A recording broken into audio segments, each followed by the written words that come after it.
Hello दोस्तों, नमस्कार। आप देख रहे हैं यूट्यूब चैनल टेसी पॉइंट। उम्मीद करता हूँ आप सब लोग बहुत अच्छे होंगे और आपकी तैयारी बहुत ही अच्छी चल रही होगी। तो जैसा कि आपको पता होगा कि यूपी कैडेट का एग्ज़ाम जो है नेक्स्ट मंथ होने वाला है और उसी एग्ज़ाम्स को लेके यहाँ पर आपको लेक्चर्स प्रोवाइड कराए जा रहे हैं जिसमें कि हम एग्ज़ाम ओरिएंटेड क्वेश्चंस को डिस्कस करते हैं। तो जो आज का ये वीडियो होगा इसमें हम केमिस्ट्री का ये पार्ट दूसरा है, इसमें केमिस्ट्री के बहुत ही बेहतरीन क्वेश्चन को डिस्कस करने वाले हैं। इसका पहला पार्ट चैनल पर डाल दिया गया है, आप जिन लोगों ने नहीं देखा वो जाके देख सकते हैं। तो चलिए वीडियो स्टार्ट करते हैं बिना किसी देरी के। और एक चीज़ और, यहाँ पर जो ये वीडियो होगा ये पीसीबी और पीसीएम ग्रुप के जो एस्पिरेंट हैं उनके लिए ये बनाया गया है। तो बात करेंगे आज के लेक्चर की। तो स्टार्ट करने से पहले आप यहाँ पर देख पा रहे होंगे यूपी कैड के लिए हमने एक व्हाट्सएप ग्रुप बनाया गया है जिसमें मिशन यूपी कैड 2026-2027 का जो इस साल का जो एंट्रेंस एग्जाम होने वाला है उससे जुड़े हुए जितने भी एस्पिरेंट हैं वो ये ग्रुप ज्वाइन कर सकते हैं, जिससे कि आपको एग्जाम से संबंधित और काउंसलिंग से संबंधित कोई दिक्कत ना हो। इस चैनल पर, इस ग्रुप पर जो है आपकी सारी समस्याएं दूर करी जाएंगी। तो बात करें आज के पहले क्वेश्चन की, तो पहला क्वेश्चन है आपकी स्क्रीन पे। तो इस क्वेश्चन ये, which particle was discovered by J Thomson. तो यहाँ पर पूछा गया है कि जे थॉमसन द्वारा किस कण की खोज की गई थी, वो आपको बताना है। ऑप्शन में है प्रोटॉन, इलेक्ट्रॉन, न्यूट्रॉन और पॉजिट्रॉन, ये चार ऑप्शन दिए गए। तो इसका जो राइट आंसर होगा वो होगा इलेक्ट्रॉन। तो यहाँ पर इलेक्ट्रॉन आपका राइट आंसर हो जाएगा। ठीक है, बाकी बात करें यहाँ पे, जैसे जो और ऑप्शन थे तो प्रोटॉन का रदरफोर्ड है और न्यूट्रॉन का चैडविक है, इलेक्ट्रॉन का जे थॉमसन है। तो यहाँ पर तो आपका जो है बी ऑप्शन राइट हो जाएगा। ठीक है, एक सेकंड गाइस, यहाँ पर जो है आपका बी ऑप्शन राइट हो जाएगा। बात करें अगले क्वेश्चन की, तो अगला क्वेश्चन है यहाँ पे, और यहाँ पर आप डायग्राम में देख भी सकते हैं कि किस तरह से इस इलेक्ट्रॉन की खोज करी गई थी। तो जे थॉमसन ने क्या किया था, 1897 में कैथोड किरण प्रयोगों के माध्यम से इलेक्ट्रॉन की खोज की थी। और इलेक्ट्रॉन परमाणु का सबसे हल्का ऋणात्मक आवेशित कण होता है। ठीक है, जिसका EY अनुपात निर्धारित किया गया था। तो इस मेथड के द्वारा जो है इलेक्ट्रॉन की खोज करी गई थी। बात करेंगे अगले क्वेश्चन की, तो the molecular formula of benzene is. तो बेंजीन का आणविक सूत्र पूछा गया है कि क्या है। बेंजीन का फार्मूला बहुत बार इस एग्जाम में पूछा जा चुका है, चाहे वो पीएचडी के स्टूडेंट्स हो या पीसीएम पीसीबी के स्टूडेंट्स हो। ये बहुत ही फेमस क्वेश्चन है और आपको लग रहा होगा कि इसमें जो क्वेश्चन है वो जनरली एग्जाम के लेवल के ही रखे गए हैं। ठीक है, तो ऑप्शन में है C6H6, CS5H5, C6 और ये और ऑप्शन यहाँ पर दिए गए हैं। तो बात करें बेंजीन के फार्मूले की, तो बेंजीन का फार्मूला C6H6 होता है। ठीक है, इसमें कार्बन के 6 और हाइड्रोजन के 6 मॉलिक्यूल होते हैं। तो बेंजीन एक क्या है, एक सरलतम सुगंधित हाइड्रोकार्बन है जिसका अणुसूत्र है C6H6। यहाँ पर हमने संरचना भी दे रखी है। तो जब हम इसके स्ट्रक्चर बनाते हैं तो हम इस तरह से बेंजीन को डिजाइन करते हैं, बनाते हैं, और ये इसका केमिकल फार्मूला है। ठीक है, केमिकल स्ट्रक्चर है। तो इसमें 6 कार्बन परमाणु एक षटकीय वलय में, मीन्स 6 वलय क्या होती है, रिंग होती है, व्यवस्थित होते हैं, जिसमें वैकल्पिक एकल और द्विबंध होते हैं। इसमें सिंगल बॉन्ड और डबल बॉन्ड हमें देखने को मिलते हैं संयुग्म प्रणाली के में। तो यहाँ पर आप देख रहे हो जैसे जो ये वाला पोर्शन है यहाँ पर डबल बॉन्ड है, इस वाले हिस्से में सिंगल सिंगल बॉन्ड है और यहाँ पे डबल डबल बॉन्ड है। ठीक है, तो बात करें अगले क्वेश्चन की, तो अगला क्वेश्चन है,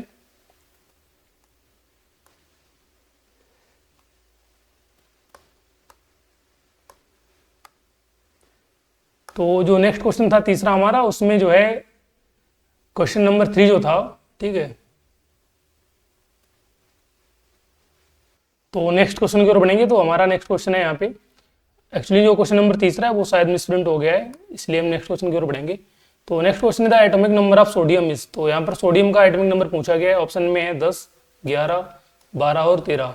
तो इसका जो राइट आंसर होगा आपको पता होगा, सोडियम का जो परमाणु क्रमांक होता है वो 11 होता है और इसका जो इलेक्ट्रॉनिक विन्यास है वो कितना है, 2, 8, 1 है। ये आपको पता होगा कि पहली क्लास में 2 रखते हैं, दूसरे में 8 रखते हैं, तीसरे की जो कैपेसिटी वो 18 होती है। तो यहाँ पर जैसे कि इसका 10 है, तो 10 को जब हम इस हिसाब से डिवाइड करेंगे तो पहले में 2 आ जाएगा, दूसरे में 8 और अब कितना बचा, 1। ठीक है, तो इस तरह से इसका इलेक्ट्रॉनिक विन्यास होता है 2, 8, 1 करके।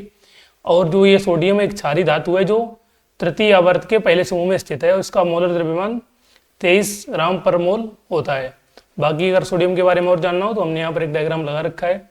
इसमें जो है आप देख सकते हैं, यहाँ पर ये इसका एटॉमिक नंबर दिया गया है, ये इसका एटॉमिक वेट है, सिंबल इसका Na से बताते हैं और ये Na क्या होता है, नेट्रियम है। ठीक है, तो नेट्रियम होता है, बट इसको हम क्या बोलते हैं, सोडियम बोलते हैं। आप सोच रहे होंगे सोडियम का S होना चाहिए, बट यहाँ पर Na क्यों दे रखा है, तो नेट्रियम जैसे यहाँ पर Na दे रखा है। नेक्स्ट है यहाँ पर इलेक्ट्रॉनिक कन्फिग्रेशन, यहाँ पर हम देख सकते हैं नेम सोडियम है, इसका फिजिकल स्टेट कैसी है, क्रिस्टल स्ट्रक्चर क्या है, और ये सारी चीज़ें यहाँ पर हम देख सकते हैं।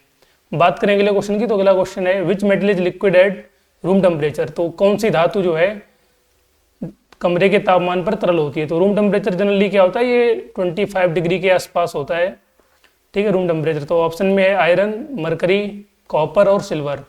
तो जो मरकरी आप जानते हैं, मरकरी एक द्रव धातु है, इसको हम द्रव धातु के नाम से भी जानते हैं, ठीक है। तो यहाँ पर आपका बी ऑप्शन राइट हो जाएगा, क्योंकि जो पारा या मरकरी होती है ये क्या है कि नॉर्मल टेम्परेचर पर भी ये लिक्विड के फॉर्म में ही रहती है। तो पारा जिसको हम Hg के नाम से जानते हैं, अब Hg क्यों बोलते हैं, हाइड्रागेरम इसका नाम होता है। तो कमरे के तापमान पर तरल अवस्था में पाई जाने वाली एकमात्र धातु है जिसका गलनांक जो है -38.83 डिग्री सेल्सियस और इसका क्वथनांक 356.73 डिग्री सेल्सियस है, और ये डी ब्लॉक का तत्व है, आवर्त सारणी में 80वें स्थान पर आता है। तो जो आप ये ड्रॉप्स देख पा रहे होंगे ये किसकी हैं, ये मरकरी की ड्रॉप्स हैं। बात करें अगले क्वेश्चन की, तो अगला क्वेश्चन है यहाँ पे the bond angle in water molecule is approximately. तो जल के अणु में जो वाटर का मॉलिक्यूल है उसमें बंद कोण कितना होता है वो पूछा गया है, और ये बाइलिंगुअल है तो हिंदी इंग्लिश दोनों माध्यम के छात्रों को दिक्कत नहीं होगी। तो यहाँ पर बॉन्ड एंगल पूछा गया है, तो ऑप्शन में 90 डिग्री है, 104.5 डिग्री है, ये 120 डिग्री, 180 डिग्री। तो जो इसका बॉन्ड एंगल होता है वाटर के मॉलिक्यूल्स के बीच, तो वो कितना है, ये 104.5 डिग्री एंगल होता है। तो यहाँ पर भी बी ऑप्शन आपका राइट हो जाएगा। इसका हम डायग्राम आपको दिखा देते हैं। तो जैसा कि आप स्क्रीन पर देख पा रहे होंगे, यहाँ पर जो ये डायग्राम मेंशन किया हुआ है, इसमें ये ऑक्सीजन का एक मॉलिक्यूल है और ये हाइड्रोजन के 2 मॉलिक्यूल है, ठीक है। इसको जब हम बनाएंगे तो इनके बीच जो हाइड्रोजन के बॉन्ड है, इनके बीच जो एंगल बन रहा है वो पूछा गया है। तो वो कितना है, 104.5 डिग्री है, ठीक है। तो ये बहुत बार पूछा जा चुका है, बेसिक सा क्वेश्चन है, लेकिन वो ये कि पता होता है तो 1 नंबर आपका पक्का हो जाता है, ठीक है। तो वाटर के अणु में ऑक्सीजन परमाणु sp3 संकट दर्शाता है। 2 जोड़ी अकेली इलेक्ट्रॉन जोड़ियों के बीच प्रतिकर्षण के कारण HOH बंद कोण 104.5 डिग्री होता है, जो आदर्श चतुष्फल की कोण 109.5 डिग्री से कम है। तो आपको फिलहाल क्या रखना है, 104.5 डिग्री। फिर है विच acid is use in car batteries. तो कार की बैटरी में कौन सा अम्ल प्रयोग किया जाता है वो आपको यहाँ पर बताना है। ऑप्शन में है नाइट्रिक एसिड, ये नाइट्रिक एसिड का फार्मूला होता है HNO3। फिर है आपका hydrochloric acid HCl, sulphuric acid ये H2SO4 और एसिटिक एसिड, ठीक है, तो ये आपका CH3COOH। तो यहाँ पर ये पूछा गया कि इसमें कौन सा आपका जो है कार की बैटरी जो होती है उनमें यूज किया जाता है। तो इसका जो राइट आंसर होगा वो आपका सल्फ्यूरिक एसिड होगा, ठीक है। यहाँ पर आपका सल्फ्यूरिक एसिड राइट हो जाएगा। ये कार की बैटरी का यहाँ पर एक डायग्राम दिखाया गया है, ये चार्ज कंडीशन है और डिस्चार्ज कंडीशन है, वो यहाँ पर दिखाया गया है। तो लेड एसिड बैटरी में सल्फ्यूरिक एसिड इलेक्ट्रोलाइट के रूप में प्रयोग किया जाता है, जिसमें लेड ऑक्साइड, जिसमें PbO2 एनोड और Pb जो होता है वो कैथोड होता है। कैथोड क्या होता है, जिसमें पॉजिटिव चार्ज होते हैं और एनोड पे नेगेटिव चार्ज होते हैं। अभिक्रिया क्या है, Pb plus PbO2 plus 2H2SO4। ये देखो H2SO4 यहाँ पर यूज किया गया, तो क्या बनेगा यहाँ पे 2PbSO4 बनेगा, ठीक है, लेड सल्फेट बनेगा। तो यहाँ Pb के आप देख पा रहे होंगे 2 मॉलिक्यूल थे, यहाँ पर 2 आ गए, और सल्फेट के यहाँ पर 2 हैं, तो 1 यहाँ पर आ गया, बाकी 1 ऑक्सीजन, 2 ऑक्सीजन इसके साथ चले गए और 4 हाइड्रोजन ये हो गए, ठीक है, जिससे ये बैलेंस हो गया। नेक्स्ट क्वेश्चन की बात करें यहाँ पे, तो द लाइटेस्ट एलिमेंट इज, तो सबसे हल्का तत्व कौन सा है वो पूछा गया है। ऑप्शन में हीलियम, हाइड्रोजन, लिथियम और ऑक्सीजन। तो इसका जो राइट आंसर होगा दोस्तों वो होगा आपका हाइड्रोजन, क्योंकि हाइड्रोजन सबसे हल्का तत्व, अभी तक ज्ञात तत्वों में सबसे हल्का तत्व हाइड्रोजन है, ठीक है, सबसे हल्का और सरलतम है, जिसका परमाणु द्रव्यमान लगभग 1.008 के बराबर है, और यह ब्रह्मांड में सबसे प्रचुर तत्व है। मीन्स इसकी एबंडेंसी बहुत ज़्यादा पाई जाती है, बहुत ज़्यादा मात्रा में ये पाया गया है, और इसका इलेक्ट्रॉनिक विन्यास 1 है और यह पहले आवर्त में स्थित है। तो आप यहाँ पर देख पा रहे होंगे हाइड्रोजन की और भी जो भी इन्फॉर्मेशन है वो हमने इस डायग्राम में मेंशन कर रखी है, आप देख सकते हैं, ठीक है। नेक्स्ट क्वेश्चन है the which law explains conservation of mass. द्रव्यमान संरक्षण किस नियम से समझाया जाता है वो यहाँ पे पूछा गया है। तो ऑप्शन में है बॉयल का नियम, डाल्टन का नियम, लेबोसियर का नियम और चार्ल्स का नियम। तो दोस्तों जो ये द्रव्यमान संरक्षण या कंजर्वेशन ऑफ मास का जो लॉ था वो लेबोसियर का जो नियम था उसके द्वारा ये प्रूव किया गया है। तो इसमें क्या है कि जो लेबोसियर का द्रव्यमान संरक्षण का नियम था उसमें क्या है कि जब रासायनिक अभिक्रिया होती है, केमिकल रिएक्शन होता है, तो अभिकारकों का कुल द्रव्यमान उत्पादों के कुल द्रव्यमान के बराबर होता है। और ये एंटोनी लेवोजियर ने 1789 में इस नियम का प्रतिपादन किया था। कहने का मतलब ये है कि मान लो कोई भी रिएक्शन हो, जैसे यहाँ पर हम मान लो A+B दिखा दे रहे हैं आपको, और यहाँ पर आपका बन गया AB, तो जो इसका टोटल मास होगा और जो इसका टोटल मास होगा प्रोडक्ट का, वो कैसा होगा, आपस में बराबर होता है। तो वही यहाँ पर ये बताना चाह रहा है। ठीक है, ये इस रूल से क्लियर हो रहा है। बाकी इस रूल्स को और अच्छा देख लेते हैं। रूल्स नहीं है, लॉ है एक्चुअल में। तो अर्ली 70s में क्या हुआ, लेवोजियर ने क्या बताया, law of conservation of mass. तो इसमें क्या हो रहा है कि during a chemical change matter is neither created not destroyed. तो मैटर ना ही बन रहा है और ना ही नष्ट हो रहा है, वो कैसा है, स्टेबल है, उतना ही अमाउंट उसका रह रहा है, उतनी ही वॉल्यूम उसकी रह रही है। जैसे ये 100 ग्राम्स ऑफ मर्क्यूरिक ऑक्साइड और ये 92.61 ग्राम ऑफ मरकरी और 7.39 ग्राम्स ऑफ ऑक्सीजन। तो इनका जब वेट करोगे तो 100 ग्राम ही बैठ रहा है। तो इट मीन्स क्या हुआ कि जो हमने चीज़ रिएक्शन में यूज़ की थी और जो हमारे पास प्रोडक्ट बन के निकला, ठीक है, वो उन दोनों का मास कैसा है, इक्वल में रहेगा। यही है आपका द्रव्यमान संरक्षण का नियम, कि द्रव्यमान जो नष्ट नहीं हो रहा है। ठीक है, नेक्स्ट क्वेश्चन है the valency of oxygen is, oxygen की संयोजकता क्या है, वो पूछी गई है। तो यहाँ पर हम आपको बता दें, ऑप्शन में है 1, 2, 3, 4। इसको भी कैसे निकालते हैं आपको बता देंगे यहाँ पे। तो ऑक्सीजन की संयोजकता 2 होती है। अब ये कैसे निकाली जाती है उसको एक बार देख लेते हैं।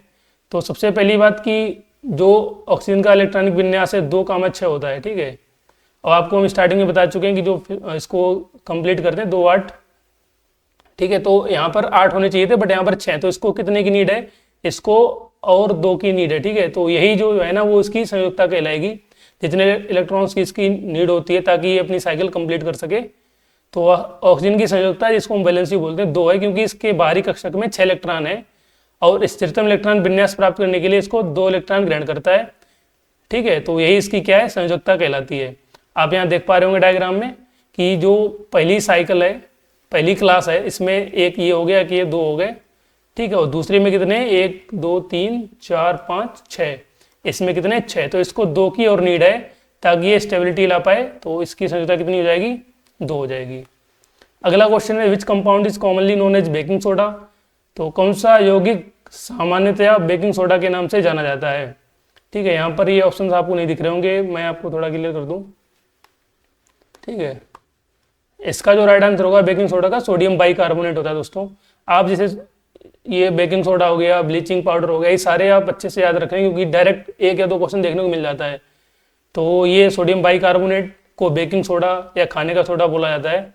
यह एक कमजोर क्षार है जो अम्ल के साथ क्रिया करके CO2 गैस मुक्त करता है, और जो आटे में फुलाव देखने को मिलता है इसी वजह से देखने को मिलता है, जिसका उपयोग बेकिंग, अग्निशामक और एंटासिड में यूज किया जाता है। यहाँ पर ये सोडियम बाइकार्बोनेट का हमने केमिकल स्ट्रक्चर दे रखा है, आप देख सकते हैं। अगला क्वेश्चन है which type of reaction releases heat. तो किस प्रकार की अभिक्रिया ऊष्मा मुक्त करती है, तो आपको वो बताना है। ठीक है, यहाँ पर है एंडोथर्मिक, फोटोकेमिकल, एक्सोथर्मिक और रिवर्सिबल। तो ये होती है एक्सोथर्मिक। ठीक है, यहाँ पर आप अगर इसके नाम से थोड़ा रिलेट कर पाएंगे तो एक्सो मीन्स होता है आउट के लिए और थर्मिक मीन्स टेम्परेचर होता है, तो ये ऊष्मा बाहर निकालेगी। ठीक है, तो इसमें क्या होता है, कुछ ऐसी रिएक्शंस होती हैं जो जब रिएक्शन होता है तो उसमें से हीट निकलती है। ठीक है, तो उन्हीं रिएक्शंस को क्या बोलते हैं, एक्सोथर्मिक रिएक्शंस बोलते हैं। तो यहाँ पर डायग्राम भी दे रखा है, जैसे डायग्राम यहाँ पर एक एग्जाम्पल दे रखा है। ये जो सोडियम हाइड्रोक्साइड का जब HCl के साथ क्रिया कराते हैं तो सोडियम क्लोराइड बनता है, वाटर बनता है और हीट रिलीज होती है। तो ये कैसी रिएक्शन हुई, ये एक एक्सोथर्मिक रिएक्शन हुई।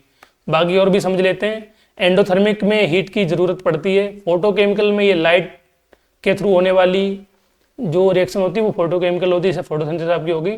फिर रिवर्सिबल, ये रिवर्सिबल होती है, मतलब जिसमें प्रोडक्ट बनते हैं उनसे आप पुनः जो आपका प्राइमरी मैटर होता है उसको भी गेन कर सकते हैं।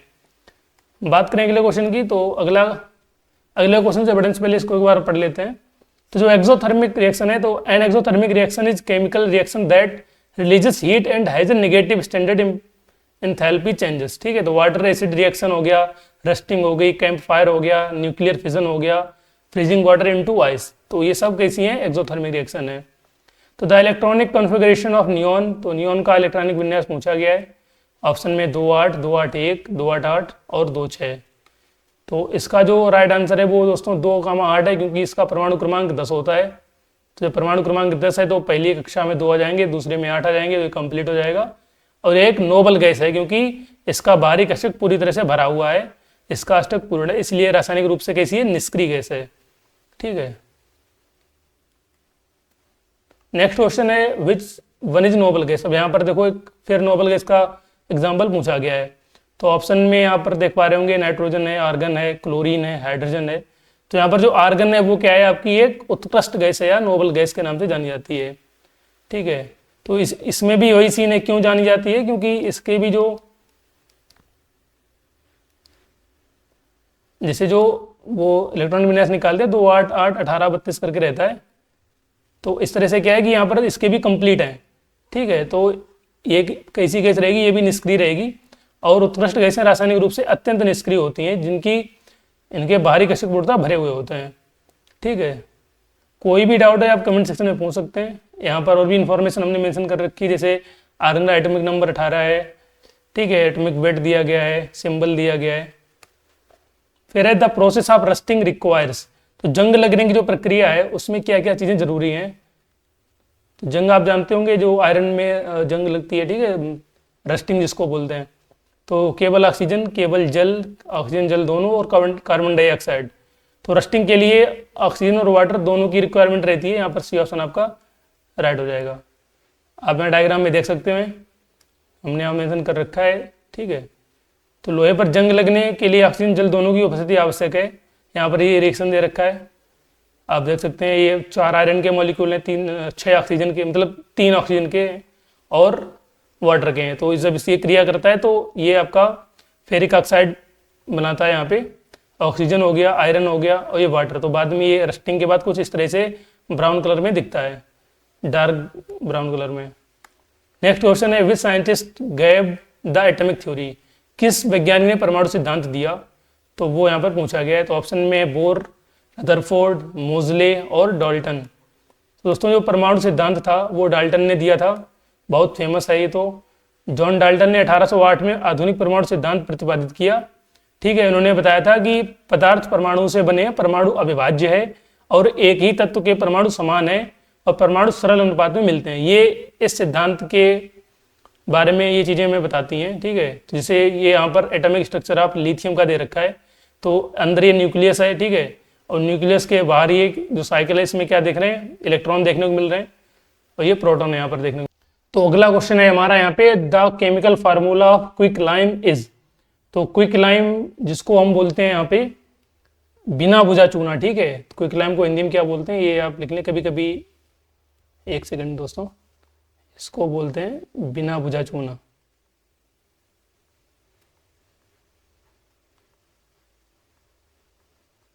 ठीक है, तो इसका फार्मूला पूछा गया है, तो क्विक लाइम का पूछा गया है। तो बात करें ऑप्शन की, तो यहाँ पर कैल्शियम कार्बोनेट है, ये CaCO3, कैल्शियम ऑक्साइड है, मैग्नीशियम ऑक्साइड है और कैल्शियम हाइड्रोक्साइड COH का होल ट्वाइस है। तो यहाँ पर पूछा गया बिना बुझा चूना। ठीक है, वो आपको बताना है। तो बिना बुझा चूना जो होता है दोस्तों वो कैल्शियम ऑक्साइड होता है। यहाँ पर आपका बी ऑप्शन राइट हो जाएगा। तो यहाँ पर बिना बुझा चूना क्या है, CaO। और बात करें बुझा हुआ चूना, वो क्या होगा आपका, तो आप दोनों याद रखें। तो जो बुझा हुआ चूना होता है वो आपका CaOH का होल ट्वाइस ये होता है। तो ये जो है आपका बुझा हुआ चूना है। ठीक है, तो यहाँ पर तो आपका बी ऑप्शन राइट होगा क्वेश्चन के हिसाब से। यहाँ पर देख लेते हैं, तो जो कैल्शियम ऑक्साइड को क्विकलाइम कहा जाता है, इसे चूने के पत्थर कैल्शियम कार्बोनेट को तीव्र गर्म करके प्राप्त किया जाता है। जब इसको तीव्र गर्म करते हैं तो इसमें से CO2 निकल जाती है। इसको एक बार केमिकल रिएक्शन से अच्छे समझते हैं। तो सपोज ये हमारे पास CaCO3 है, ठीक है, इसको हमने गर्म किया। तो जब ये टूटेगा तो कैल्शियम ऑक्साइड, ये एक कैल्शियम और एक ऑक्सीजन यहाँ पर आ गई, और दूसरा क्या बचा हमारे पास, कार्बन बचा एक और 2 ऑक्सीजन बचे। तो आपकी ये CO2 रिलीज हो जाएगी। तो ये क्या मिल गया हमें, क्विकलाइम मिल गया। और जब इसी क्विकलाइम को वाटर के साथ रिएक्ट कराते हैं तो क्या बनेगा यहाँ पे, तो ये Ca तो है ही ऑलरेडी, इसका एक ऑक्सीजन और इसका एक ऑक्सीजन। ठीक है, इसका एक ऑक्सीजन, इसका एक ऑक्सीजन, तो ये O और इसके दोनों हाइड्रोजन। तो ये क्या बन गया, CaOH का होल ट्वाइस बन गया। ठीक है, तो यहाँ पर आप देख रहे हैं ये बैलेंस हो गया। यहाँ पे 2 ऑक्सीजन के मॉलिक्यूल हैं, 2 हाइड्रोजन के, ठीक है, और एक कैल्शियम का। तो ये आपका बन गया बुझा हुआ चूना, जिसको हम क्या बोलते हैं, इसको हम सेलेक्ट लाइम बोलते हैं, और इसको क्या बोलते हैं, इसको हम क्विक लाइम बोलते हैं। तो ये बहुत बार कन्फ्यूजन क्रिएट करता है। इसकी एक मैं ट्रिक बताता हूँ कैसे आपको याद रखना है, कैसे आपको गलतियाँ नहीं करनी है। तो जब ये आ रहा है ना बुझा हुआ चूना, तो बुझे किसी चीज़ को बुझाने के लिए क्या चाहिए होता है, वाटर चाहिए होता है। तो यहाँ पर आप देख रहे होंगे हाइड्रोजन और ऑक्सीजन आपको दिख रहे हैं ना, तो ये बुझा हुआ चूना हो गया। और जिसमें हाइड्रोजन नहीं दिख रहा है हमें, तो ये कैसा हो गया, बिना बुझा चूना हो गया। बस ये सिंपल फंडा है याद करने का। नेक्स्ट क्वेश्चन है which organic compound belong to alkane series. तो एल्केन सीरीज से पूछा गया है, एल्केन श्रेणी में कौन सा आता है। तो ऑप्शन में एथीन, एथाइन, बेंजीन और मीथेन, ये 4 ऑप्शन दिए गए हैं। तो इनमें से आपको बताना है कि कौन सा एल्केन श्रेणी में आता है। तो एल्केन में आपकी आती है मीथेन। यहाँ नाम से ही समझ में आ रहा है। इसमें देखो इसको कैसे आइडेंटिफाई करते हैं, इसका भी एक तरीका है। इसके नाम में देखो पीछे एन आ रहा है ना, एन, तो इसमें देखो मीथेन में भी एन आ रहा है, तो ये वाला राइट होगा। बाकी आप जो हाइड्रोकार्बन है अच्छे से पढ़ के जाना, क्वेश्चन देखने को मिलते हैं। तो जो मीथेन है ये एक एल्केन का एग्जाम्पल है। एल्केन का सामान्य सूत्र होता है CnH2+2 और CH4 में N=1 सभी सिंगल बॉन्ड है। ठीक है, ये सारी चीजें आप यहाँ पे देख सकते हैं। ये मीथेन का बेसिक सा स्ट्रक्चर है। और आप एग्रीकल्चर यूपी कैरेट देखा जाए तो एग्रीकल्चर का ही इंट्रेंस एग्जाम है एग्रीकल्चर यूनिवर्सिटी में। तो पूछा सकता है कि जो राइस का फील्ड होता है तो उसमें जब पानी भर देते हैं तो उसमें कौन सी गैस निकलती है दोस्तों, वो मीथेन ही निकलती है। ठीक है, नेक्स्ट क्वेश्चन है P block elements are present in. तो पी ब्लॉक तत्व किसमें उपस्थित हैं, ये पूछा गया है। ऑप्शन में ग्रुप 1-2, ग्रुप 3-12, ग्रुप 13-18 और लेंथेनाइड्स, ये 4 ऑप्शन यहाँ पे दिए गए हैं। तो जो ये पी ब्लॉक के जो एलिमेंट है वो कहाँ होते हैं, ग्रुप 13 से लेके ग्रुप 18 तक ये पाए जाते हैं। और इसमें क्या क्या होता है वो देखते हैं। इसमें धातुएं, उपधातुएं, उत्कृष्ट गैसें शामिल होती हैं। यहाँ पर ये डायग्राम देख सकते हैं, यहाँ पर हमने मेंशन कर रखा है 13 से लेके 18 तक ये जो कलर्ड पार्ट है ये क्या है, ये पी ब्लॉक के तत्व हैं। अगले क्वेश्चन की बात करें तो which metal is the best conductor of electricity. तो कौन सी धातु विद्युत की सबसे अच्छी सुचालक मानी जाती है। तो ऑप्शन की बात करें यहाँ पर कॉपर है, एल्यूमिनियम है, चांदी है और आयरन है। तो दोस्तों इलेक्ट्रिसिटी के कंडक्टर की बात करी जाती है तो वहाँ पर चांदी हमेशा टॉप पे आती है, लेकिन चांदी ज़्यादा महंगी और इसकी उपलब्धता कम होने की वजह से इसको यूज नहीं करते हैं। तो यूज़ तो हम कॉपर और एल्यूमिनियम कर लेते हैं, बट सिल्वर जो है बेस्ट है, आप यहाँ देख सकते हैं। और सिल्वर का जो सिंबल है वो Ag के नाम से होता है और इसके बाद तांबा आता है। ठीक है, चांदी की अधिक लागत के कारण तांबा अधिकतर विद्युत तारों में प्रयोग किया जाता है। अगला क्वेश्चन है the unit of pressure is. दाब की इकाई क्या है वो आपको बताना है। ऑप्शन में न्यूटन, जूल, वॉट, पास्कल। तो यहाँ पर पास्कल राइट हो जाएगा, बी ऑप्शन राइट है। तो पास्कल जो है प्रेशर की एक एसआई यूनिट है जो न्यूटन पर वर्ग मीटर के बराबर है। और ये 1 पास्कल बराबर यहाँ पर दिया भी गया है 1 न्यूटन पर मीटर स्क्वायर। वायुमंडलीय प्रेशर दे रखा है, सारा कुछ चीज़ यहाँ पर मेंशन कर रखी है। न्यूटन बल को दिखाता है, जूल ऊर्जा का मात्रक है और वॉट शक्ति का मात्रक है। अगला question which gas is used in manufacture of ammonia. तो अमोनिया के निर्माण में कौन सी गैस यूज की जाती है वो बताना है। ऑप्शन में नाइट्रोजन, CO2, ऑक्सीजन, क्लोरीन। तो इसका जो राइट आंसर होगा दोस्तों वो होगा आपका नाइट्रोजन। तो एक मेथड होता है हैबर प्रोसेस जिसमें नाइट्रोजन और हाइड्रोजन को लोहे के उत्प्रेरक और मोलिब्डेनम प्रमोटर की उपस्थिति में इतने टेम्परेचर इतने प्रेशर पे रख के अमोनिया बनाया जाता है। यहाँ पर इसका फॉर्मूला भी दे रखा है, आप देख सकते हैं, और यहाँ पर एक रिएक्शन भी दे रखी है। ये पूरा प्रोसेस है हैबर-बोस प्रोसेस, आप देख सकते हैं। अगला question the oxidation state of sodium is sodium in sodium chloride. तो सोडियम क्लोराइड में सोडियम की ऑक्सीकरण अवस्था क्या है वो पूछा गया है। ये 4 ऑप्शन दिए गए हैं, +1, -1, +2 और 0। तो इसका राइट आंसर होगा दोस्तों +1, क्योंकि सोडियम में ऑक्सीडेटिव अवस्था +1 होती है और क्लोरीन की -1 होती है। तो सोडियम एक क्षारीय धातु है जो 1 इलेक्ट्रॉन खो देती है, और जबकि क्लोरीन एक हाइड्रोजन एलिमेंट है जो 1 इलेक्ट्रॉन ग्रहण करता है, जिसमें आयनिक बंध Na+ Cl1 नेगेटिव बनता है। ठीक है, अगला क्वेश्चन है which compound is used as bleaching powder. तो यहाँ पर ब्लीचिंग पाउडर का आपको बताना है। ऑप्शन में कैल्शियम क्लोराइड है, कैल्शियम हाइपोक्लोराइड है, सोडियम कार्बोनेट है और सोडियम क्लोराइड है। ठीक है, आगे बढ़ते हैं। इसका जो राइट आंसर होगा दोस्तों कैल्शियम हाइपोक्लोराइड होगा, ऑक्सीक्लोराइड। कैल्शियम ऑक्सीक्लोराइड को ब्लीचिंग पाउडर कहा जाता है। इसे सूखे स्लैग्ड लाइम पर क्लोरीन गैस प्रभावित करके बनाया जाता है। यह एक शक्तिशाली ऑक्सीकारक और कीटाणुनाशक है जो वस्तुओं को सफेद करने में प्रयोग किया जाता है। अभी हमने वहाँ पर पढ़ा था बुझा हुआ चूना और बिना बुझा चूना, तो बुझा हुआ चूना है ये, ठीक है। इस पर क्या करेंगे, जब क्लोरीन गैस इस पर डालते तो क्या बनता है, कैल्शियम क्लोराइड, कैल्शियम ऑक्सीक्लोराइड बनता है। मीन्स कैल्शियम, ये इस पर जब जो है क्लोरीन गैस डाली जाती है तो क्या बनता है आपका CaOCl2 बनता है। इसी के बारे में यहाँ पर क्वेश्चन में बात हो रही है, जिसको हम ब्लीचिंग पाउडर के नाम से जानते हैं। यहाँ पर क्या हमारा बच रहा है, यहाँ पर बहुत ज़्यादा है तो जल बच रहा होगा। ये देखते हैं इसको, हाइड्रोजन के दोनों मॉलिक्यूल हैं यहाँ पे, ऑक्सीजन का एक मॉलिक्यूल है और एक, हाँ एकदम सेटिस्फाइड। तो क्या बनेगा, ब्लीचिंग पाउडर बनेगा और वाटर बनेगा। नेक्स्ट क्वेश्चन की बात करें तो shape of CO2 molecule is, तो CO2 के अणु का आकार क्या है वो पूछा गया है। तो ऑप्शन में आप देख रहे हैं बेंट है, लीनियर है, टेट्राहेड्रल है और ट्राइगोनल है। तो जो राइट आंसर होगा वो होगा लीनियर, क्योंकि कार्बन डाइऑक्साइड का जो शेप है वो लीनियर शेप में रहता है और इसका बॉन्ड एंगल 180 डिग्री का होता है, ठीक है। और इसमें कार्बन और ऑक्सीजन के बीच डबल बॉन्ड होते हैं। अगला क्वेश्चन है which process convert sugar into alcohol, तो कौन सी प्रोसेस है जो चीनी को अल्कोहल में बदलती है। ऑप्शन में है ऑक्सीडेशन, रिडक्शन, हाइड्रोलिसिस और फर्मेंटेशन। तो फर्मेंटेशन राइट होगा। तो आप यहाँ पर ये रिएक्शन देख पा रहे होंगे, ठीक है। एक सेकेंड गाइस। तो फर्मेंटेशन ये प्रोसेस होती है दोस्तों, जिसमें ये क्या होता है कि शुगर से क्या बनता है आपका एथिल अल्कोहल बनती है। ये यहाँ पर ये रिएक्शन दिया गया है, बहुत बार पूछा जा चुका है। C6H12O6 ये आपका शुगर मॉलिक्यूल है, ठीक है, शुगर का आई मॉलिक्यूल है और ये एथिल अल्कोहल में कन्वर्ट हुआ, साथ में कार्बन डाइऑक्साइड गैस यहाँ पे निकलती है। नेक्स्ट क्वेश्चन की बात करें तो which element is present in all organic, और एक चीज़ और यहाँ पर बता दें आपको, ये एरोबिक और एनारोबिक दोनों प्रोसेस में देखने को हमें मिलती हैं। नेक्स्ट क्वेश्चन है कौन सा तत्व सभी कार्बनिक यौगिकों में उपस्थित होता है। तो ऑप्शन है यहाँ पर आपके हाइड्रोजन, कार्बन, ऑक्सीजन और नाइट्रोजन। तो दोस्तों इसका राइट आंसर होगा आपका कार्बन, क्योंकि कार्बन जो है ज़्यादातर सभी ऑर्गेनिक कंपाउंड में पाया जाता है। तो कार्बन वह तत्व है जो सभी कार्बनिक यौगिकों अनिवार्य रूप से उपस्थित होता है। कार्बन की अद्वितीय क्षमता है कैटिनेशन, आपस में श्रृंखला बनाता है, ये इसका बहुत ही इंपॉर्टेंट पॉइंट है, और इसमें सहसंयोग बंध बनाने की क्षमता होती है, ठीक है। आप यहाँ पर देख पा रहे होंगे अलग अलग स्ट्रक्चर हैं, जैसे ग्रेफाइट में है, ठीक है, ग्रेफीन हो गया, डायमंड हो गया, कार्बन नैनो ट्यूब हो गए, ठीक है। ये सारे यहाँ पर आप देख रहे हो अलग अलग तरह से ये श्रृंखला बनाता है, इसलिए सबसे ज़्यादा पाया जाता है। अभी 3 क्वेश्चन और बच रहे हैं दोस्तों, 30 क्वेश्चन थे टोटल, 28वें क्वेश्चन पे हम आ गए। तो the formula of gypsum, gypsum का फार्मूला पूछा गया है। तो ये 4 ऑप्शन यहाँ पर आपको दिए गए हैं, calcium sulphate, calcium carbonate, sodium sulphate, magnesium sulphate. तो जो ये फार्मूला है दोस्तों, ये आपका जिप्सम का फार्मूला है।